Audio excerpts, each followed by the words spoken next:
Hi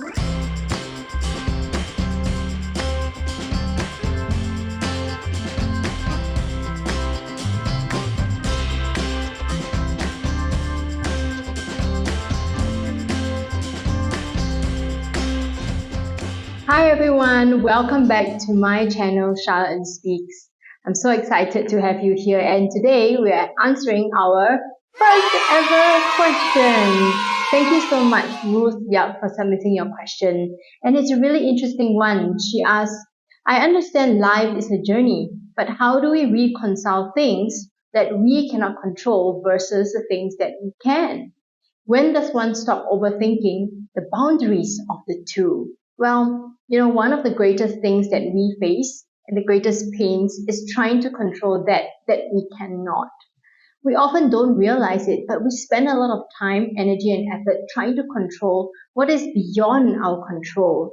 When I work with my clients, I often get them to draw two concentric circles.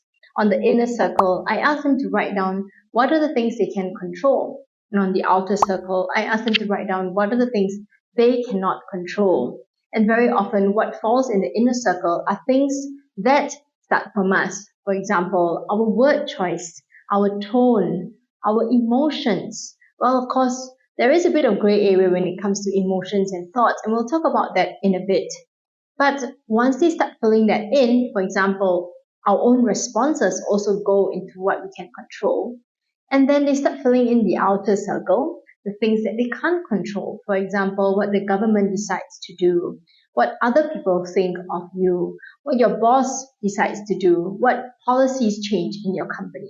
But very often we find ourselves trapped, focusing our time, energy, and attention on the outer circle. And Ruth also mentioned the word overthinking. Now, why does overthinking happen? Well, overthinking is often a result of second guessing ourselves. We have a fear that we are not doing the right thing or not making the right decision. But that again is going into the outer circle, what we cannot control. See, we may be trying to put things within our circle when actually they belong in the outer circle. For example, we are trying to make sure we cover all grounds and make sure things are perfect, and some of us may be perfectionists, but that stems from a fear of making a mistake. And so we look at how the things are arranged in our PowerPoint slide before a presentation. We try to wear the best outfit. But when we get into that room, for example, we can't control how our boss responds. We can't control what questions are being asked. And that's when sometimes we feel lost. Does that sound familiar to you? Well, what can we do about it? Instead of spiraling into overthinking, which sometimes means you're thinking about what may have happened in the past where you lost control, or sometimes you're overthinking because you're looking way into the future thinking, what next, what next, what next? What we often call catastrophizing thoughts. And we go down this rabbit hole thinking of all the potential bad outcomes. But those outcomes have not actually happened. And yet, in our body, we feel that they have. And when we're in the future or the past, what we want to do is to start remembering that actually we are in the present. So how do we not cross over the boundaries and really prevent ourselves from overthinking? Is to come into the present moment. This moment that you are watching me, this moment that we are in, is the only moment that you have, and actually that's within your control right at this point in time. So you may want to first take a deep breath. In and out. And remember, our breath is very centering. And if we can just focus on our breath, we realize that in this moment, that is something that we control. Whether we take in an in-breath of 4 seconds or 8 seconds, and how slowly we release the breath, that is something we are in control of at this very moment.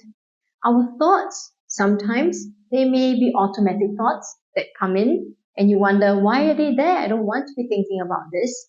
And true, they may be automatic. However, when we are present, we can notice those thoughts.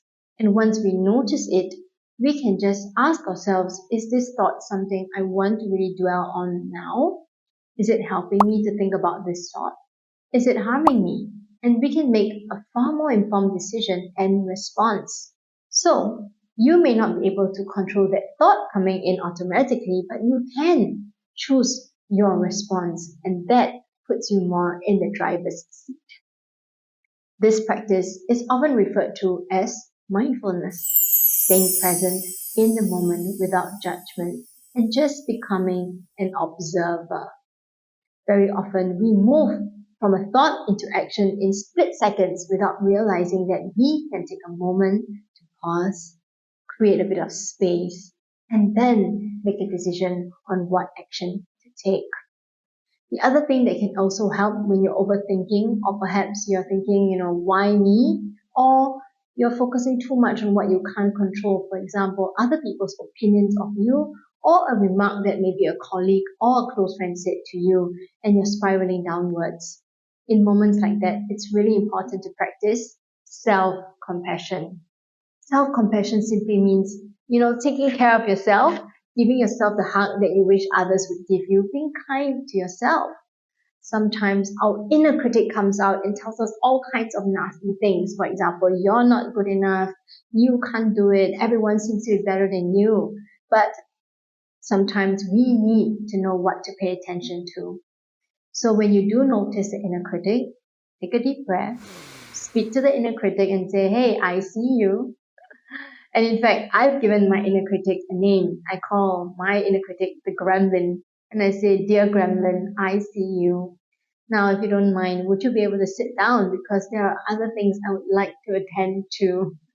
And often in that space that you have created, other thoughts do come in that may be more nourishing that you can pay attention to. For example, I'm doing the best that I can given the resources. I'm only human. I do make mistakes. I'm not perfect, and I'm not meant to be. And when we practice self-compassion, we bring a lot of relief and stop going into that overthinking cycle. So Ruth, I hope this little video that I've shot for you helps to answer your question. How can we reconcile things that we can't control versus things that we can? And how can we stop overthinking the boundaries of the two? For the rest of you, I hope you enjoyed the answer as well, and feel free to put in the comments what you thought about my answer. Drop me another question. I love answering questions, or if there's particular areas or topics you'd like me to answer under the whole umbrella of happiness, well-being, and mental health, please do so. And of course, please subscribe. See you next time.